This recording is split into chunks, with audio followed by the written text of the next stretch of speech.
माऊली जी, जिनकी ये पवित्र धरा है, और उस पवित्र धरा पर मैं श्री महादेव महाराज जी को धन्यवाद दूं कि उन्होंने इस पवित्र कथा का लाभ आप और हमको चाकरवाड़ी क्षेत्र में दिया है। एक बार श्री महादेव महाराज जी के लिए जोरदार तालियां जाकर साधु का, श्री नारायण महाराज जी को भी साधु का, और इस संपूर्ण क्षेत्र में विराजमान सभी शिव भक्त, भगवान शंकर की आराधना करने वाले,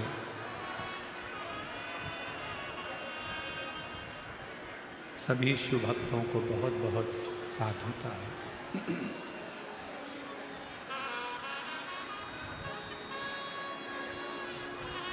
देखिए, भगवान शिव की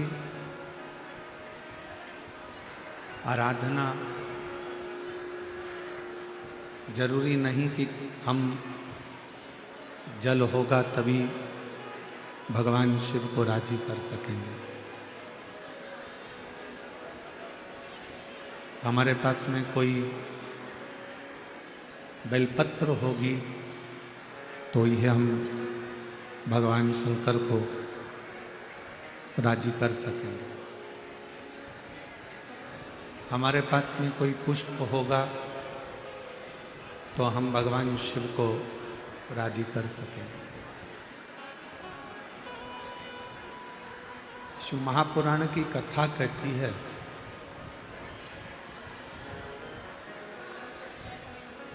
ये सारी सामग्री, पूजन का सारा सामान, ये सब बाद में है। पहले सबसे ज़्यादा अगर कोई जरूरी है, सबसे ज़्यादा यदि कुछ जरूरी है तो वो हमारा दिल, हमारा मन भगवान को समर्पित करना जरूरी है।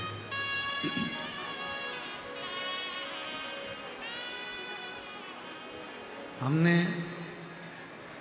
भगवान शिव को, भगवान शंकर को एक लोटा जल चढ़ाया और मालूम पड़े हमारा दिल, हमारा मन वहाँ है ही नहीं, तो फिर जल चढ़ाना कैसे सार्थक हो?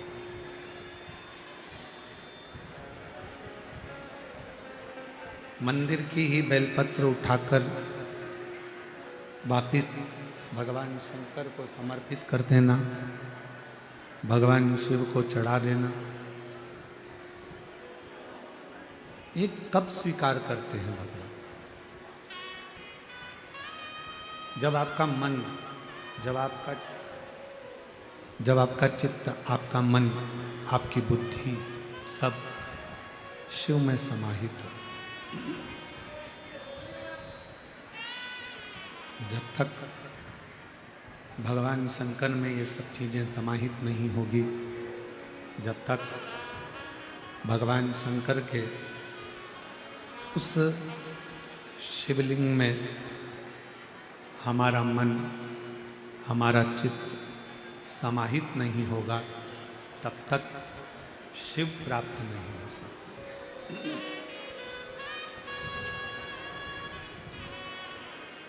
भगवान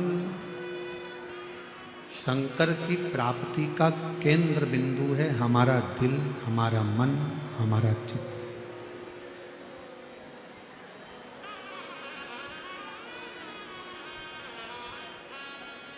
आप इतनी सारी संख्या में आए हो, लाखों की संख्या है। सरकारी आंकड़े के हिसाब से कथा के पहले दिन ही 3.5 से 4 लाख शिव भक्तों ने पंडाल में बैठकर कथा सुनी थी।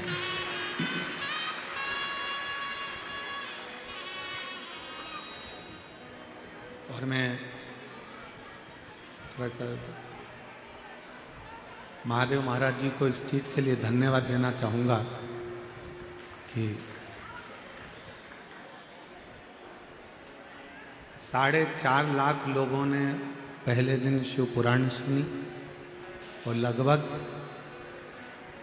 2 से 2.5 लाख शिव भक्तों ने चाकरवाड़ी की भोजनशाला में भोजन ग्रहण किया।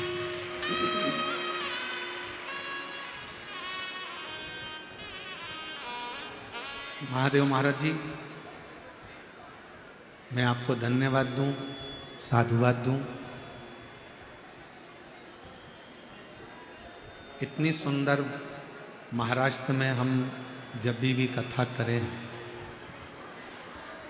और एक कथा नहीं कई कथा महाराष्ट्र के मराठवाड़ा में, विदर्भ में सभी दूर हुई,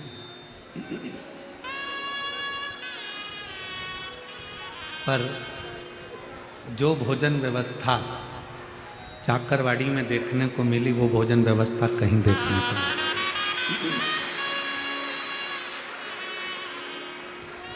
हलवा क्या, सीरा बना, हलवा बना, बूंदी बनी, चावल बना, सब्जी बनी, कढ़ी बनी,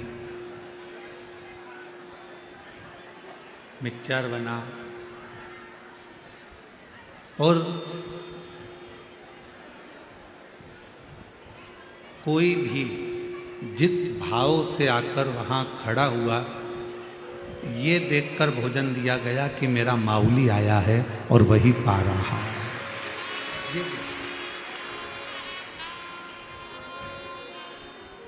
मैं इस पवित्र शिव महापुराण की कथा में संत ज्ञानेश्वर माऊली की इस पवित्र धरा से मैं महादेव महाराज जी आपको, नारायण महाराज जी आप सबको धन्यवाद दूं। बहुत बहुत साधुवाद।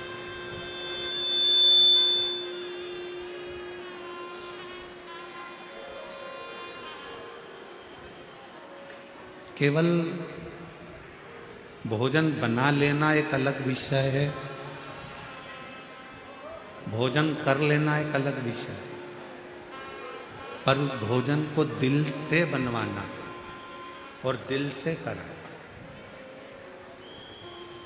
जब भोजन दिल से बनता है तो लोग दिल से पाते हैं, और दिल से पाते हैं तो दिल से दुआ देकर भी जाते हैं कि बाबा ऐसी कृपा सदा बना कर। और तेरी कृपा बिना ना हिले एक भी अणु, लेते श्वास तेरी कृपा से तनु बखान क्या करूं मैं रातों के ढेर का, चपटी भगोत में है खजाना कुबेर का।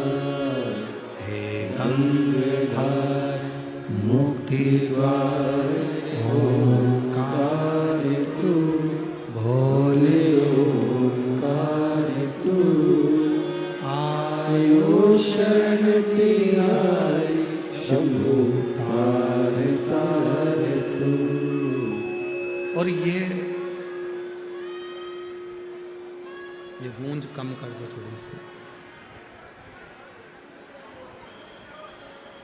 ये जो भी कृपा होती है, ये जो भी करुणा है, ये जो भी दया है, जो भी कृपा है, ये एक जन्म की नहीं होती।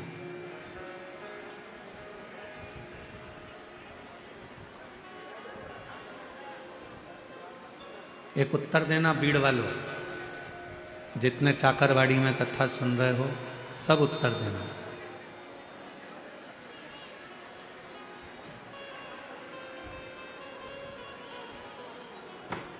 आपको निमंत्रण तब तक दिया जाता है जब तक आप मनुष्य की देह में हो। मानव के शरीर में हो।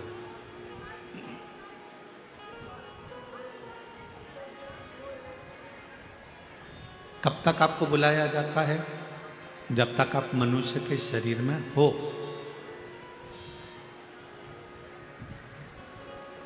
मानव बनकर जन्मे तो तुमको लोगों ने निमंत्रण भी दिया, कथा में आना, कथा सुनना, कथा में आना, बैठना, कथा श्रवण करना, आना, पधारना। ये कुछ भी नहीं चल रहा है, मुझे लग रहा। पधारना, आना, कथा में पहुंचना, ये निमंत्रण कब तक दिया जाता है? निमंत्रण कब तक देते हैं?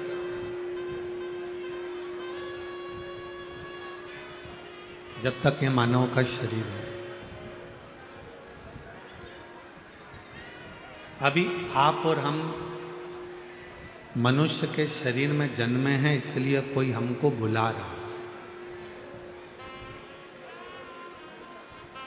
आप और हम मनुष्य के शरीर में जन्मे हैं, इसलिए कोई आप और हमको कथा में बुला रहा है।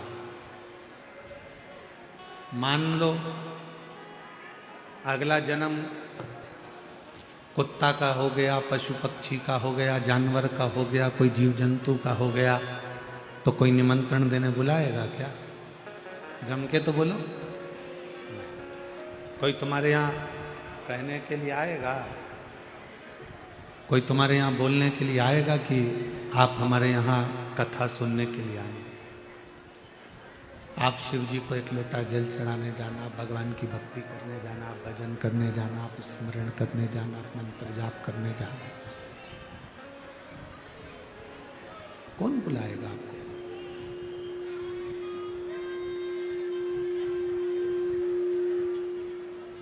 मनुष्य का शरीर मिला, मानव का शरीर प्राप्त हुआ, मानव का शरीर मिला तो कोई ने आपको निमंत्रण भी दिया।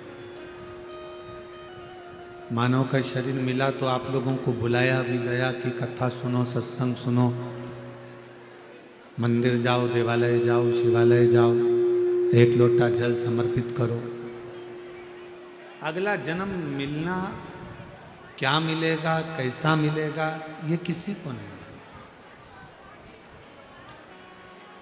और फिर अगले जन्म में कोई तुमको बुलाएगा कि नहीं बुलाएगा, अगले जन्म में कोई तुम्हें निमंत्रण देगा कि नहीं देगा, ये किसको मालूम? कौन को मालूम?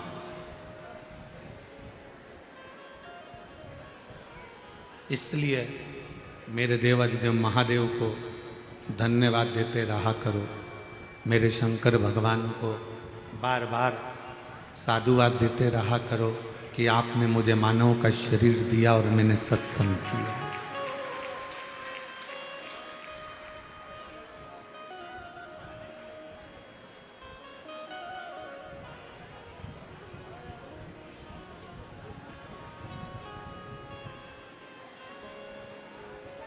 ये बड़ी मुश्किल से मिला।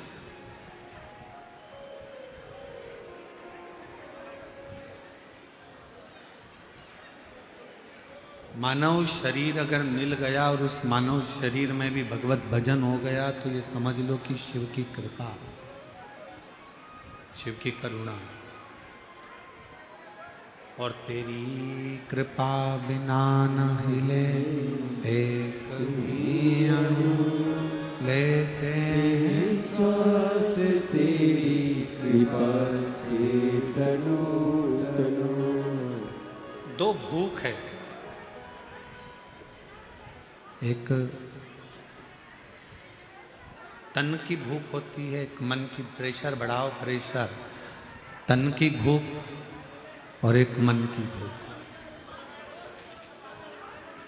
दो भूख है। एक तन की भूख होती है, एक मन की भूख होती है। और इन दोनों भूख को कभी मिटाया नहीं जा सकता। इन दोनों भूख को कभी समाप्त करा नहीं जा सकता।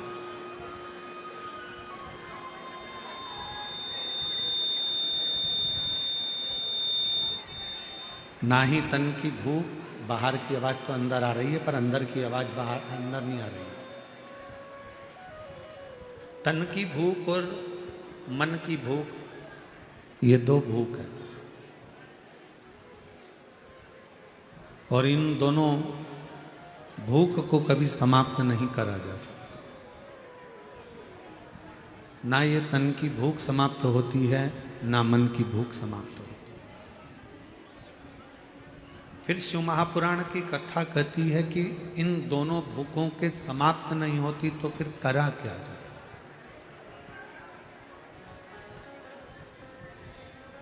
क्या करा जाए कि ये दोनों भूखें कंट्रोल में रहे?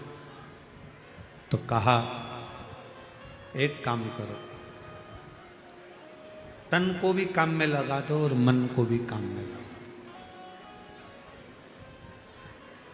जब व्यक्ति काम में लग जाता है, जब व्यक्ति काम में लग जाता है तो फिर उसको भूख नहीं लगती। इस तन को अपने कर्म में लगा दो और इस मन को भगवान शंकर की भक्ति में लगा दो। ये दोनों जब काम में लग जाएंगे तो तन और मन भूखे नहीं। शरीर की भूख, तन की भूख और मन की भूख, इसको समाप्त करना बहुत कठिन, बहुत। पर दोनों को ही अगर हमने कर्म में लगा दिया, शरीर को भी कर्म में लगा दो, तन को भी कर्म में लगा दो कि परिवार का भरण पोषण करना है, परिवार को संभालना है, घर को संभालना है, कुटुंब को संभालना है, तो इसको शरीर को लगा दो काम में कि तुम काम करते हो, और मन को भी लगा दो।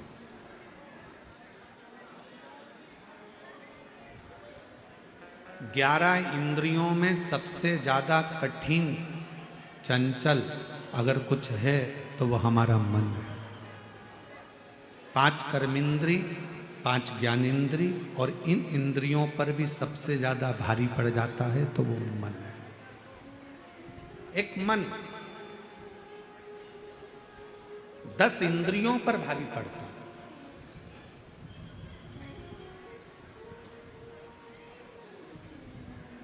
कितना कितना शिव महापुराण की कथा कहती है, भगवान शंकर का संवाद कहता है। पार्वती मैया का जब प्रागट्य हुआ, मां पार्वती मैया जब जन्मी और हिमालय राज के यहां पर खूब बधाइयां बट रही।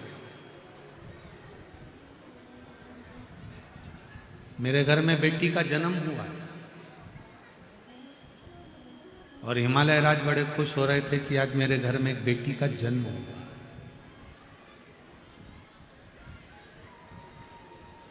और खुशी मनाओ कि हमारे घर में बेटी का जन्म हुआ है। बेटा एक कुल को तारता है और बेटी 2 कुल को तार देती है। प्रसन्नता मनाओ, मना नहीं। इस चित्त को, इस मन को, एक बड़ा सुंदर संवाद है कि हमने अपने जीवन को, हमने अपनी उम्र को, हमने अपने भजन में इस मन को कितना लगाया, हमने कितना इस चित्त को लगाया, हमने कितना इस मन को लगाया। एक गुरुजी एक जजमान के घर आए,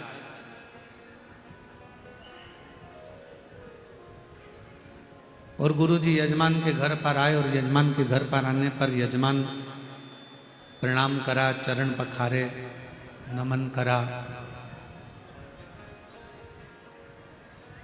बहू थी नई, आ गई, प्रणाम करा उसने भी। इतने में गुरुजी ने बहू से पूछा,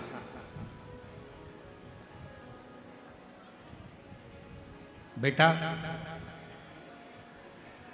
तुम्हारी सास की उम्र कितनी है? बहू ने बताया 35 साल। 35 मेरी सास की उम्र है। तुम्हारे ससुर की उम्र कितनी है? कहा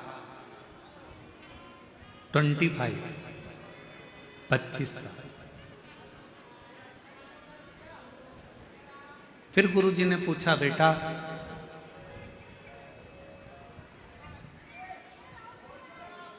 तुम्हारे पति की उम्र कितनी है? कहा कल ही पैदा हुआ है। फिर गुरुजी ने पूछा, तुम्हारी उम्र कितनी है? कहा 48, 48 वर्ष। सास को गुस्सा आ गया, खड़ी हो गई। क्यों गुरुजी, मैं तुम्हें क्या 35 साल की दिख रही? इसका ससुर क्या 25 साल का दिख रहा है? इसका पति कल पैदा हुआ तो शादी किसके साथ हुई? मेरी बहू सब झूठ बोल रही है, केवल इसने अपनी उम्र सही बताई है, बाकी के सब की उम्र झूठी बताई है। गुरुजी ने कहा, मां आप नाराज मत हो, मैंने आपकी बहू से उम्र नहीं पूछा, मैंने आपकी बहू से ओरिजिनल उम्र पूछी है।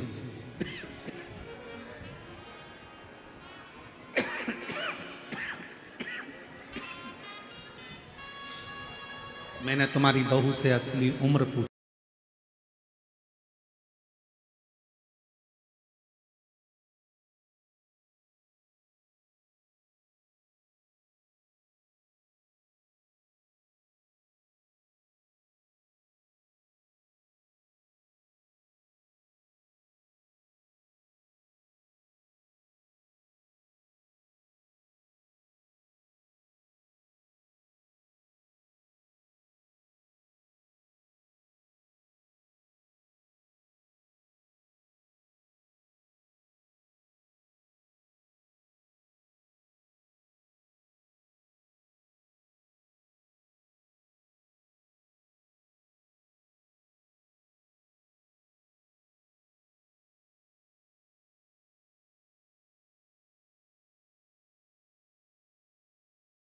वो 48 साल की हो गई, 48 वर्ष की उम्र उसकी, ठीक है। और पति से रोज कहती थी, चलो सियोर वाला महाराज आया है, कथा चल रही है चाकरवाड़ी में। इतने दिन से नहीं गया, बस कल से ही उसने जाना चालू करा, मतलब कल ही वो पैदा हुआ है। उसका सही जीवन तो कल से ही चालू। आप में से कई माताएं, कई भाई, कई बहनें, कई मेरी जीजियां, कई मेरे जीजा, कई मेरी बेटियां, कई मेरे बेटा, आप में से भी ऐसे होंगे जो पहले दिन आए होंगे, या कल पहली बार आए होंगे, या आज पहली बार आए होंगे, जो कल और आज पहली बार कथा सुन रहे हैं या पंडाल में आए हैं। आप सबको हैप्पी बर्थडे टू यू। आप सबको जन्मदिन की बधाई हो। क्यों?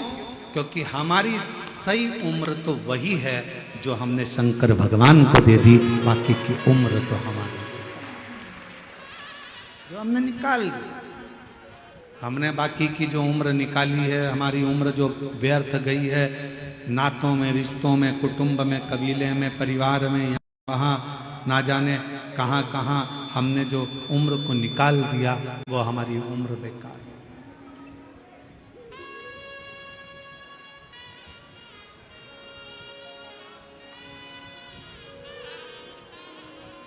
मैं महादेव महाराज जी आपको साधुता दूं, महाराज नारायण महाराज सबको, कि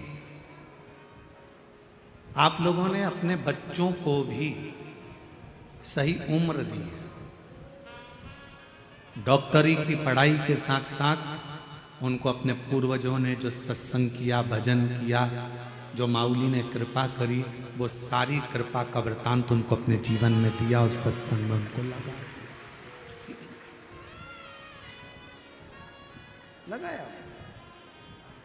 कितना मुश्किल है ये मानव जीवन को सत्संग में लगाना, कितना कठिन है ये मनुष्य शरीर को परमात्मा तक लेकर जाना, कितना कठिन।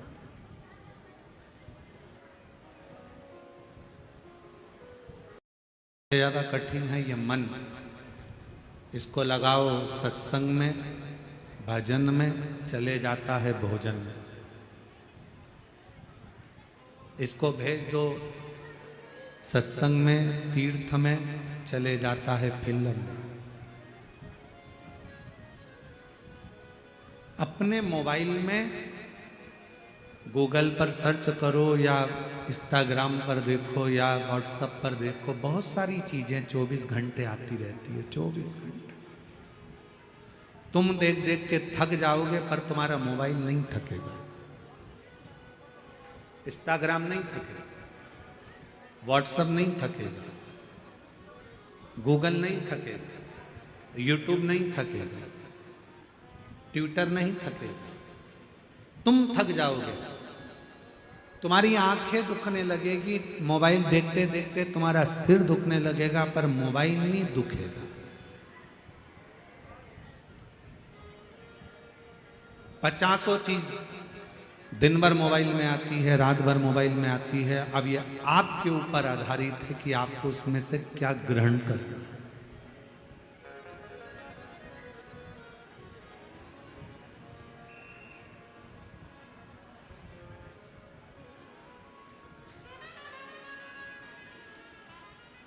आज हम एक बात कहना जा रहे हैं, परंतु हो सकता है कि बहुत सारे लोगों को इस चीज से काली मिर्ची लग जाए। महादेव महाराज जी हमारी बात से थोड़ा लोगों को बहुत लगती, बहुत हो सकता है कि कई लोगों को ये बात लग जाए।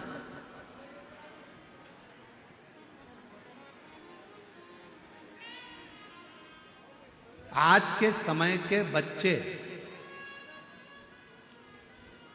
आपकी बिल्कुल नहीं सुनते।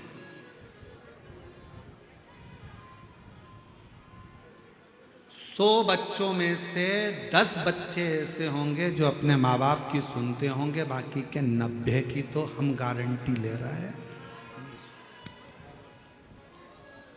नहीं सुनते। आज के जमाने के बच्चे आपकी नहीं सुनते। आज के जमाने के बच्चे आपकी नकल करते हैं। क्या करते हैं? जम के बोलो जरा, नकल। पापा ने ऐसा किया था, मम्मी ने ऐसा किया था, दादी ने ऐसा किया था, दादा ने ऐसा करा था, बुआ जी ने ऐसा करा था, नानी जी ने ऐसा करा था। उनने मुझे 500 का नोट दिया तो मैं भी 500 ही दूंगा। उनने अपने व्यवहार में 200 रुपये दिया था, मैं भी 200 रुपये दूंगा। उनने बिछुड़ी दी थी, पायल दी थी शादी में, मैं भी पायल दूंगी। आज के जमाने के बच्चे आपकी नहीं सुनते। आज के जमाने के बच्चे आपकी नकल करते।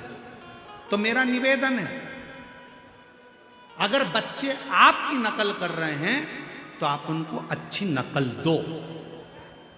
दिन भर मोबाइल पकड़कर अगर मम्मी बैठी रहेगी तो बच्चे भी दिन भर मोबाइल पकड़कर बैठे रहेंगे, और अगर मम्मी दिन भर अच्छी किताब लेकर बैठी रहेगी तो बच्चे भी अपनी पुस्तक लेकर बैठे रहेंगे। दादी दिन भर सीरियल देखेगी तो बच्चे भी सीरियल देखेंगे। दादी अगर लड़ाई करेगी तो बच्चे भी लड़ाई करेंगे। इसलिए दादियों से भी निवेदन है कि टीवी पर शिव पुराण सुनना तो बच्चे भी कभी ना कभी सत्संग सुनने की आदत डाल लेंगे। नकल करते हैं बच्चे, माँ जैसा करेगी वैसे बच्चे करेंगे। आज का जमाना है, आज के बच्चे आपकी सुनते नहीं पर नकल पूरी करते हैं। मम्मी ने तुम भी तो इतनी देर से मोबाइल लेके बैठी थी और मुझे पढ़ने बिठा दिया। आज के बच्चे कहते हैं, बोलो दीजिए सही है कि गलत है। थोड़ा सा लोगों को गलत लग सकता है, परंतु हम जो बोल रहे हैं इस व्यासपीठ के माध्यम से आज का बच्चा नकल करता है। मम्मी तुम भी तो रात को 10-10 बजे तक मोबाइल देखती रहती हो और हमको मना करती रहती हो। बच्चे नकल करते हैं। तुम मोबाइल पकड़कर बैठोगी तो तुमसे ज़्यादा तुम्हारी औलाद मोबाइल पकड़कर बैठेगी। तुम दिन भर शॉपिंग करोगी तो तुम्हारी औलाद भी बाइक लेकर जाएगी और मॉलों में शॉपिंग करेगी। तुम अगर 24 घंटे मायके बात करोगी फोन पर तो तुम्हारी औलाद भी फिर टीना मीना गीना नीना से बात करती रहेगी। बस यही चीज। बच्चे आपको और हमको देख रहे हैं, बच्चे घर के माँ बाप को देख रहे हैं। आज के बच्चे आपकी सुनते कम हैं, पर आज के बच्चे आपकी नकल ज़्यादा करते हैं। इसलिए अपने बच्चों को अगर नकल भी सिखा रहे हो तो एक काम करना, रोज़ आधा 1 घंटा रामायण लेकर, भागवत लेकर, गीता लेकर, शिवपुराण लेकर, ज्ञानेश्वरी लेकर अपने हाथ में लेकर बैठना, तो मुझे उम्मीद है कि आने वाली पीढ़ी भी वो शब्द याद रखेगी, वो भी पकड़े।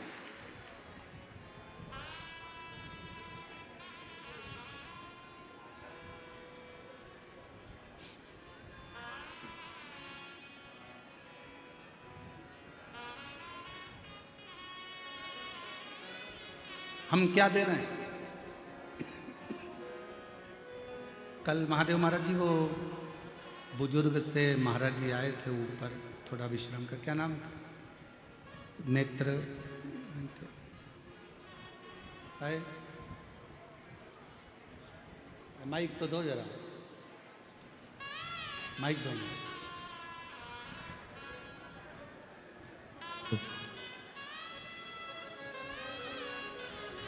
कौन से महाराज जी थे? महाराज मुकुंद काका जाट देवळेकर, मुकुंद काका जाट देवळेकर, मुकुंद महाराज जी, प्रणाम, बैठिए।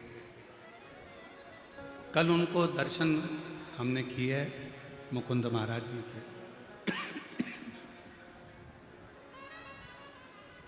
उनके सुपुत्र भी कीर्तनकार, सुपुत्र के सुपुत्र भी भगवत भजन। जैसे महादेव महाराज जी, नारायण महाराज जी आपके बच्चों से मिले, जैसा आप सत्संग में डूबे हुए हो वैसे ही आपके बच्चे सत्संग में डूबे। आपको सत्संग, महादेव महाराज जी आप लोगों, नारायण महाराज जी आपको सत्संग आपके पिता से प्राप्त हो, पिता को सत्संग उनके गुरु और पिता से प्राप्त हो, और वो जो आपने आपके पिता से सीखा वो आपने अपने बच्चों को दिया, और बच्चे भी आने वाली पीढ़ी को देकर जाएंगे। ये निश्चय, ये खुशी है, ये प्रसन्नता है।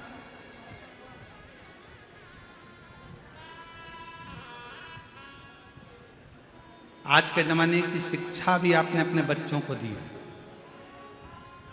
और जो संस्कारों की शिक्षा है वो भी अपने बच्चों को दी।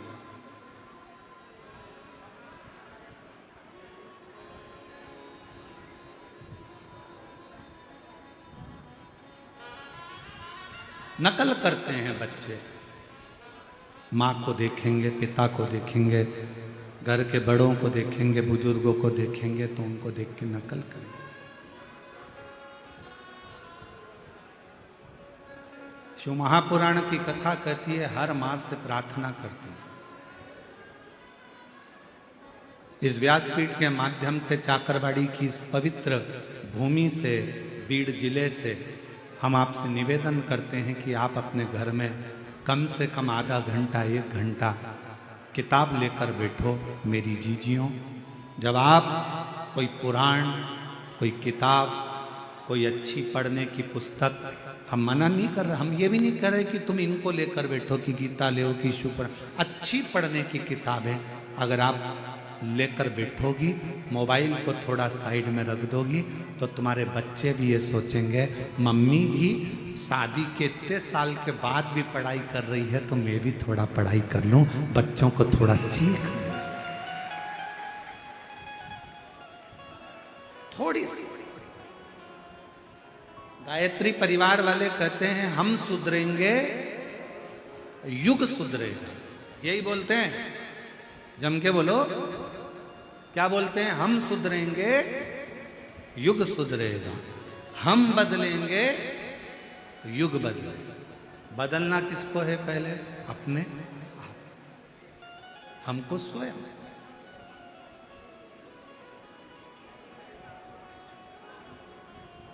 और जिस दिन हम स्वयं बदल गए, हमें किसी को बदलने की जरूरत नहीं पड़ी। आज का जमाना बड़ा विचित्र है, एक सास बहू के आते से ये सोच लेती है कि मैं भी कोल्हापुर की रहने वाली हूं, अच्छे अच्छे को बदल देती हूं।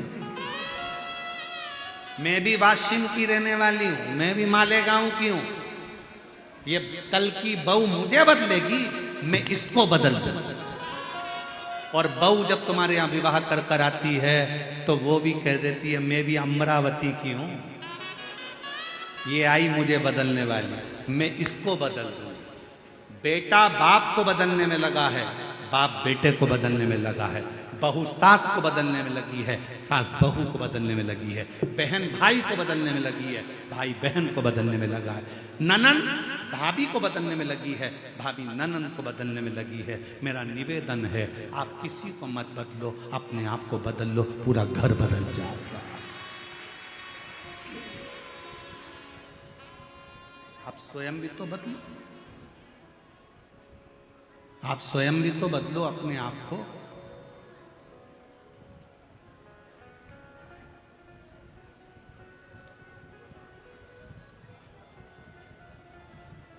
स्वयं बदलो।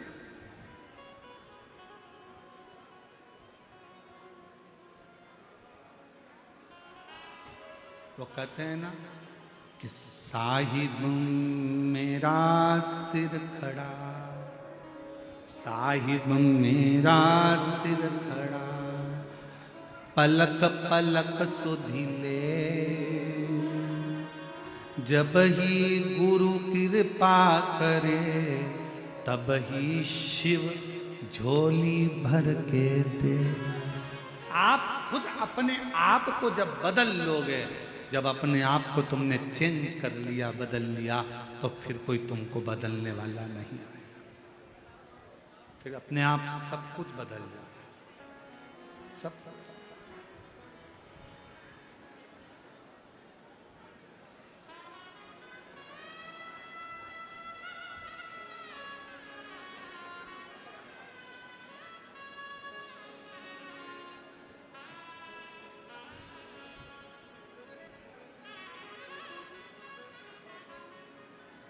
शिव महापुराण की कथा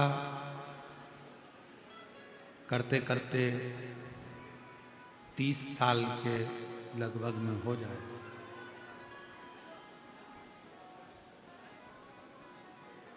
इन 30 साल के अंदर हमने अपनी व्यासपीठ से कभी ये नहीं कहा कि आप अपने रिश्तेदारों को या अपने कुटुंब वालों को या परिवार वालों को कथा में लेकर आओ, कभी नहीं बोला। इन 30 साल में आपसे केवल इतना जरूर कहा कि आप कथा तक आओ। जब आप कथा तक आओगे, एक ना एक दिन ऐसा आएगा कि अपन अगर सुधर गए, अपन शिव तक जाना चालू कर दिए, तो एक दिन पूरा मोहल्ला, पूरा गांव, पूरा घर, सब शंकर के मंदिर जाना चालू।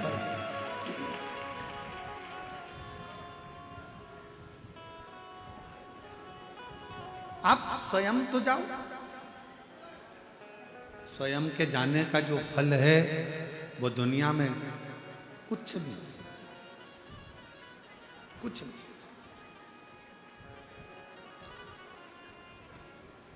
और मत बुरे कर्म कर बंदे, वरना पछताएगा, भगवान की आंखों से तू बच नहीं पाएगा, तू बच नहीं पाएगा।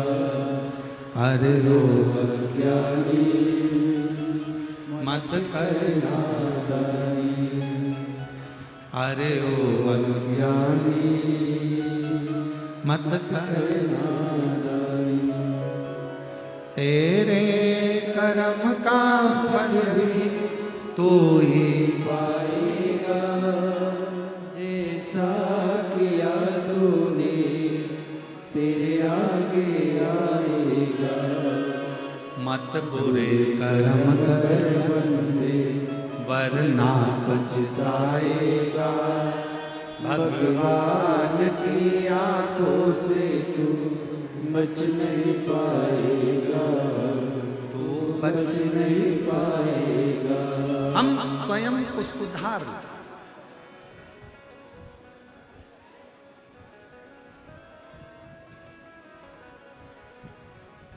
स्कूल कौन कौन गया है? हाथ उठाओ। अरे उठाओ तो, सभी गए होंगे, हम भी गए, उठा लिया, धर लो।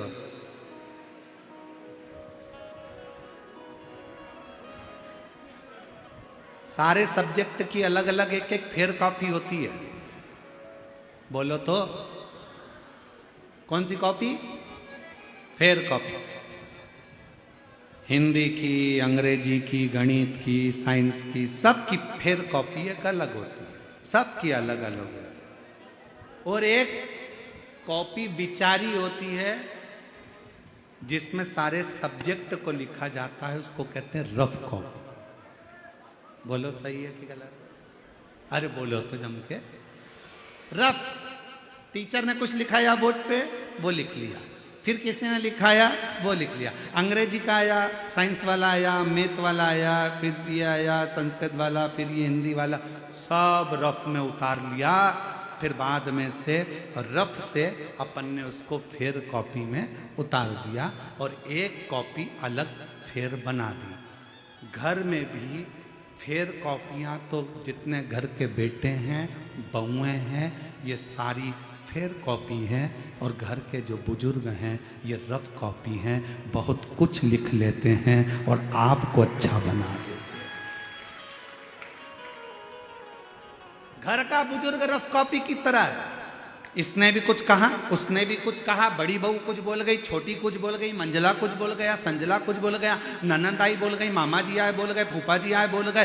वो रफ कॉपी घर का बुजुर्ग सब अपने अंदर उतारता जाता है और उन सब की सुनकर फिर रफ कॉपी में से फेयर कॉपी बनाता जाता है। बड़े बेटे को कह देगी बेटा ऐसा कर लेना, छोटे को कह देगी ऐसा कर लेना। हिंदी सही कर दी, अंग्रेजी की कॉपी सही कर दी, साइंस की कॉपी सही कर दी, पूरे घर को अच्छा कॉपी दिया, फेयर कॉपियां दे दी और घर की वो रफ कॉपी तो रफ ही रह गई।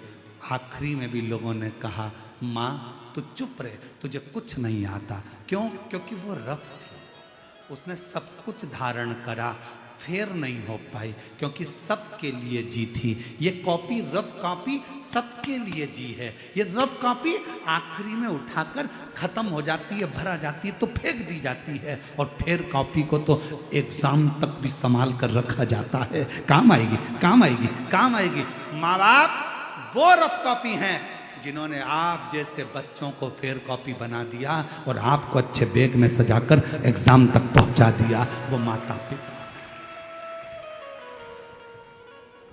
और उस माता पिता का आदर करो, सम्मान करो, सत्कार करो। आज बच्चों को जैसे एक माता पिता को बच्चों की जरूरत होती है, उसी तरह बच्चों को भी अपने माता पिता की जरूरत होती है, उसी तरह माता पिता को भी बच्चों की जरूरत होती है। हिमालय राज की नगरी में नगाड़े बज रहे हैं, बैंड बाजे बज रहे हैं, ढोल बज रहे हैं, मृदंग बज रहे हैं। क्यों? हिमालय राज के घर में बेटी का जन्म हुआ।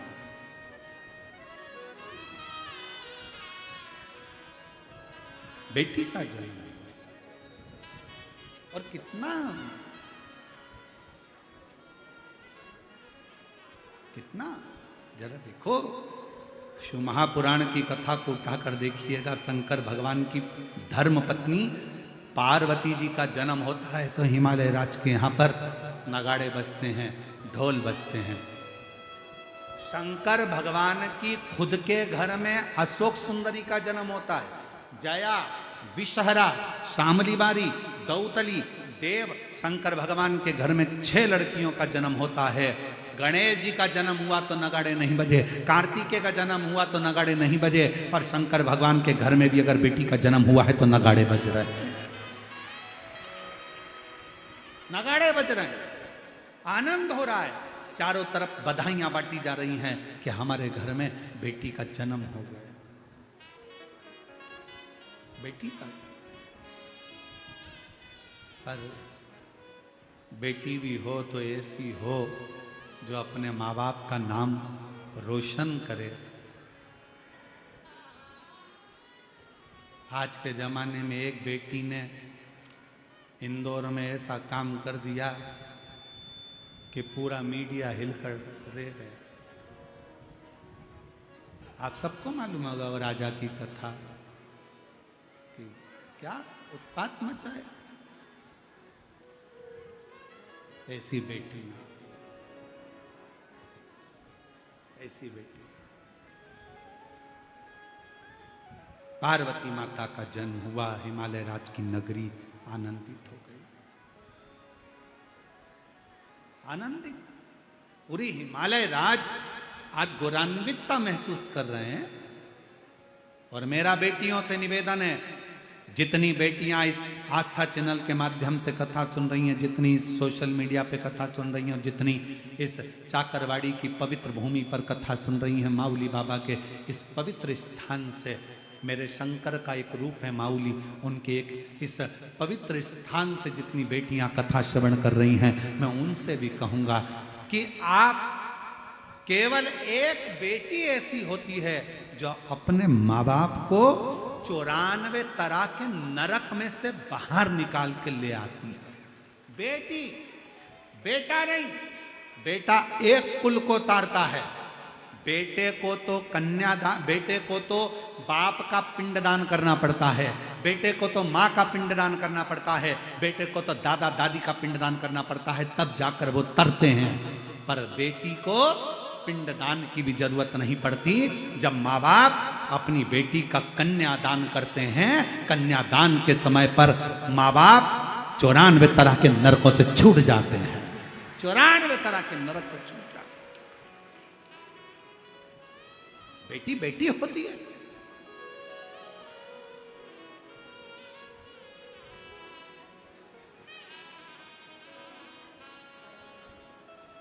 श्रेष्ठ बेटी का जन्म हो। हिमालय राज के घर में पार्वती जी का जन्म हुआ और हिमालय राज की नगरी बड़ी आनंदित हो रही, बड़ी आनंदित। और महाराज वो कहते हैं ना, चौक पुराओ माटी रंगाओ, आज मेरे घर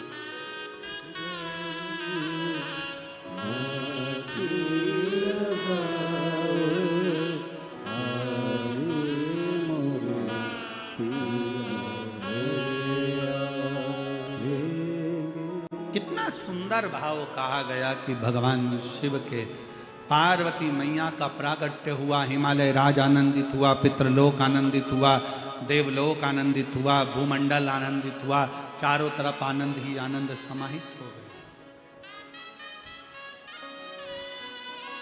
पूरा देवलोक आनंदित है, पूरा देवलोक। और उस देवलोक में जब पार्वती मैया का जन्म के समय पर देव ऋषि नारद जी का आगमन हुआ, देव ऋषि नारद का, और नारायण श्रीमन नारायण नारायण श्रीमन नारायण। देव ऋषि नारद का आगमन हो गया। हिमालय राज की धर्म पत्नी मैनावती की गोद में पार्वती भी थी। देखा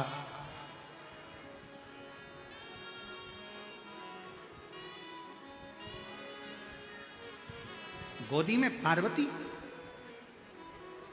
देव ऋषि नारद जी ने देखते ही श्रीमन नारायण श्रीमन नारायण श्रीमन नारायण श्रीमन नारायण, बहुत ठाका लगाए नारद जी महाराज, खूब तेज हंसे, बहुत तेज। नारायण श्रीमन नारायण नारायण श्रीमन नारायण, खूब हंसे। हिमालय राज ने हाथ जोड़कर प्रार्थना कर कर अंदर प्रवेश दिया। भीतर प्रवेश।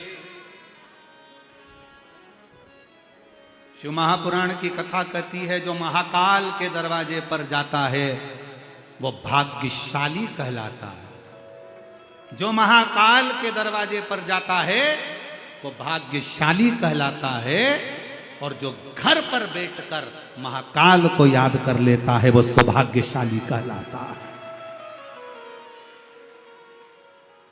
जो महाकाल के दरवाजे जाता है वो भाग्यशाली कहलाता है, और जो घर बैठकर मेरे काल अधिपति महाकाल को याद कर लेता है वो सौभाग्यशाली कहलाता है कि मैंने आज मेरे बाबा को अपने घर तक बुला लिया है।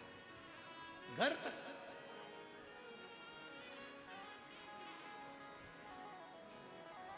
शिव को घर तक। देवऋषि नारद ठाका लगाकर हंस दिए, और जो देवऋषि नारद ठाका लगाकर हंसे तो हिमालय राज ने पूछा है, एक संत, साधु, तपस्वी, गुरु, साधक, उपासक इतना ठाका लगाकर हंसे तो सोचना पड़ता है कि इतना बड़ा महाराज, इतना बड़ा संत, इतना बड़ा सन्यासी, इतना बड़ा तपस्वी, साधक, उपासक इतनी तेज हंसता नहीं है, इतना तेज ठाका लगाकर हंसता नहीं, पर आप हंस रहे हो इतना तेज, क्या बात है? नारद जी के हंसने पर हिमालय राज के अंदर थोड़ी सी क्षुब्धता उत्पन्न हुई।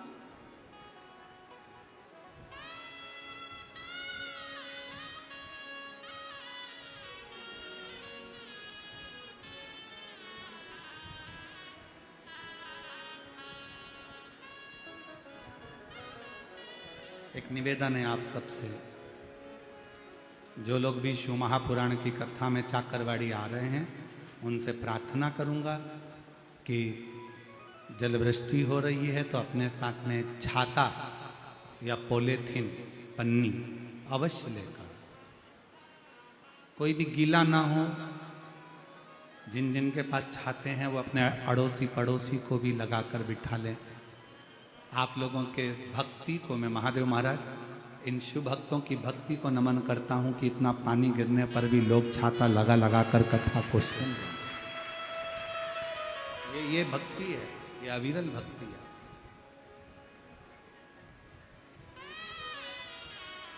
नहीं तो महाराज जी श्रोताओं के लिए सोफे लगाना पड़ते हैं, कुर्सियां लगाना पड़ती है। आप देखेंगे कि लोगों ने वहां की सारी कुर्सी उठा के इकट्ठी करके धर दी, क्योंकि इनको मालूम है कुर्सी में जो मजा नहीं है वो जमीन पर बैठकर कथा श्रवण करने का जो मजा है वो कहीं नहीं। सब कुर्सियों का ढेर लगा दिया, ये रखी है, क्या करें उस कुर्सी का कि उसमें आनंद नहीं है। जो आनंद और वास्तवता है, चौकी पर बैठे तो चौकीदार कहलाए हो और जमीन पर बैठे तो जमींदार कहलाए हो, ये तो निश्चित है। चौकी पर बैठे तो चौकीदार कहलाए हो और जमीन पर बैठे तो जमींदार कहलाए हो।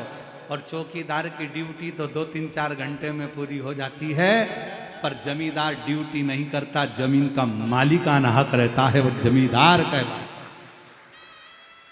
जमींदार हो आप, इसलिए जमींदार को टेंशन नहीं रहता, कुर्सी वालों को टेंशन रहता है। जरा सा कोई टच हुआ और कुर्सी हिली, गिराएगा, सर उतर, गिर जाऊंगी। सर, कुर्सी वालों को टेंशन है कब गिर जाए। ऐसी राजनेताओं को चिंता रहती है कुर्सी कब गिर जाए, कोई भरोसा नहीं। पर जो जमीन पर बैठा है उसको कोई टेंशन नहीं है कि कब गिरे। कोई गिरा जमीन पे और कोई आ गया, खसको खसको खसको खसको। अब उनको कौन बताए कि ये खसक खसक के खसके हो गए, अब क्या खसके, कोई चिंता नहीं। हम तो बाबा के भरोसे चलते हैं, हम तो बाबा के भरोसे चलते हैं। ये दुनिया वाले जलते हैं, ये दुनिया वाले जलते हैं, डमरू वाले के भरोसे चलते हैं, काशी वाले के भरोसे चलते हैं, हम उसके आश्रित होकर चले। नारद जी हंसे, हिमालय राज को चिंता व्यापी, क्यों हंस रहे हो, किस लिए, क्यों हंस रहे हो? चिंता व्यापी, चिंता क्या बात है? फिर पूछा नारद जी से हिमालय राज ने कि क्यों हंस रहे? देव ऋषि नारद ने पार्वती मैया का स्वरूप देखकर कह दिया, मुझे हंसी इस बात की आ रही है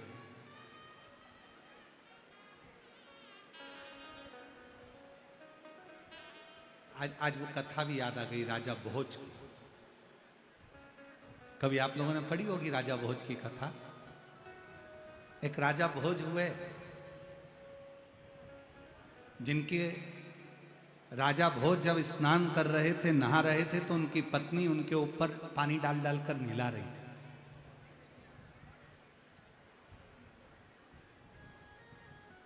और राजा भोज की पत्नी जब स्नान करा रही थी, राजा भोज कह रहे थे अपनी पत्नी से, और पानी डाल, और पानी डाल,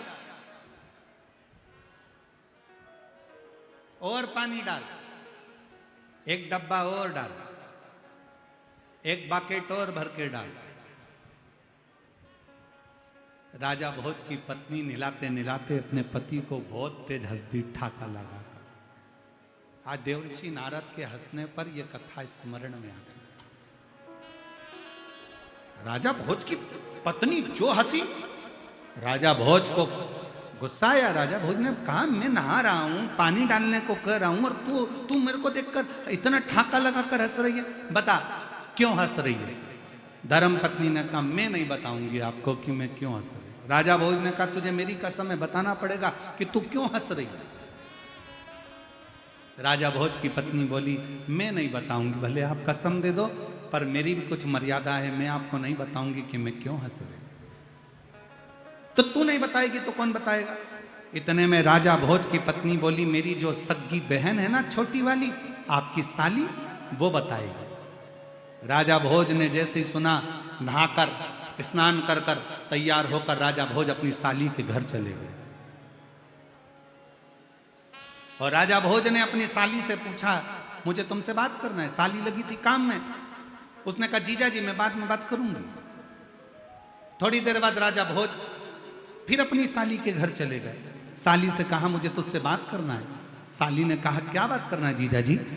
साली से कहा, कल तुम्हारी बहन मुझे पानी भर भर कर स्नान करा रही थी, मैं उससे कह रहा था कि एक डब्बा पानी और डाल, एक बाकेट पानी और डाल। मुझे नहलाते समय मैं तुम्हारी बहन से कह रहा था, और पानी डाल, और पानी डाल, तो तुम्हारी बहन बहुत तेज हंसी थी। मुझे पूछना है, इसका उत्तर दो, तुम्हारी बहन क्यों हंसी थी?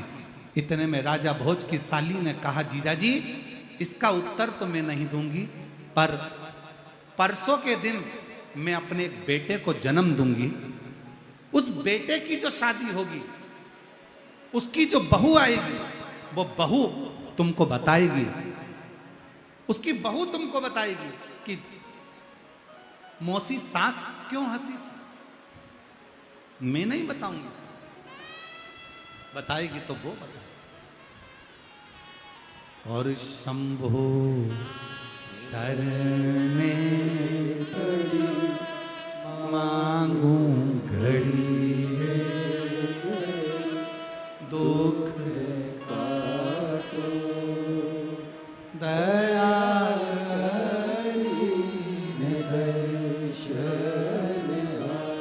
ओ शंभो शरणे पड़ी मांगो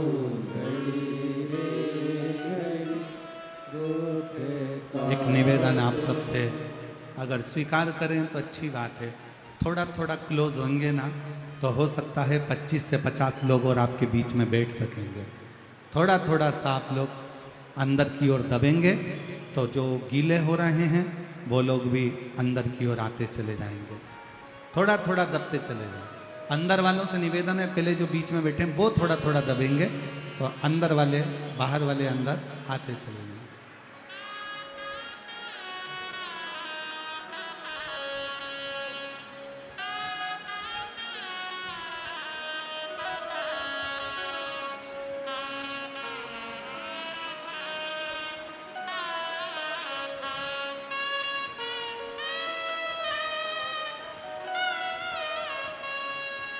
और शंभो शरणे पड़ी मांगू घड़ी रे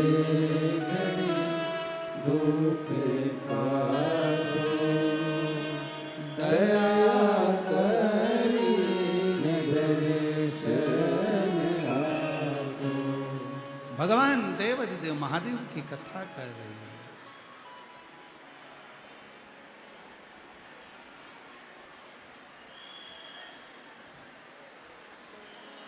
बाबा भोलानाथ है हमारा तुम्हारा, तुम्हारा हमारा। बाबा भोलानाथ है हमारा तुम्हारा, तुम्हारा हमारा। प्यारा शंभुनाथ है हमारा तुम्हारा, तुम्हारा हमारा। प्यारा शंभुनाथ है हमारा तुम्हारा, तुम्हारा हमारा। जय भोला भंडारी गौरा के त्रिपुरारी। जय भोला भंडारी गौरा के त्रिपुरारी। ओ सुननार जी हमारी गौरा के त्रिपुरारी, सुन लो जी हमारी गौरा के त्रिपुरारी। मन की इच्छा पूर्ण हो कल्याण हमारा। मन की इच्छा पूर्ण हो कल्याण हमारा। बाबा नाथ है हमारा तुम्हारा, तुम्हारा हमारा। बाबा भोलानाथ है हमारा तुम्हारा, तुम्हारा हमारा। शंभो।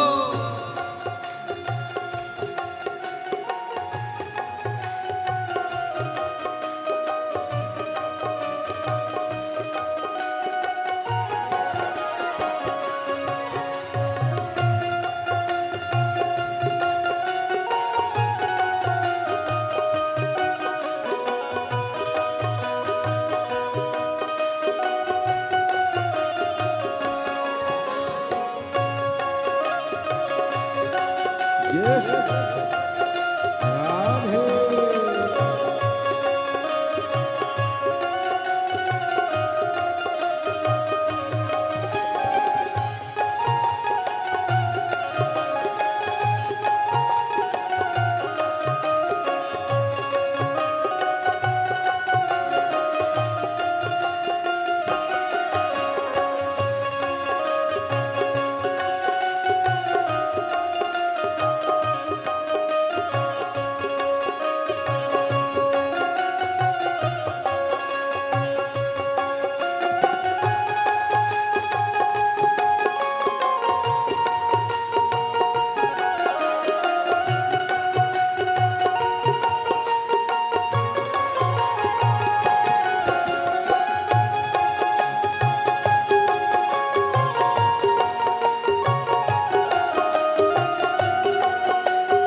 इस नगरी के कंकर पत्थर हम बन जाए।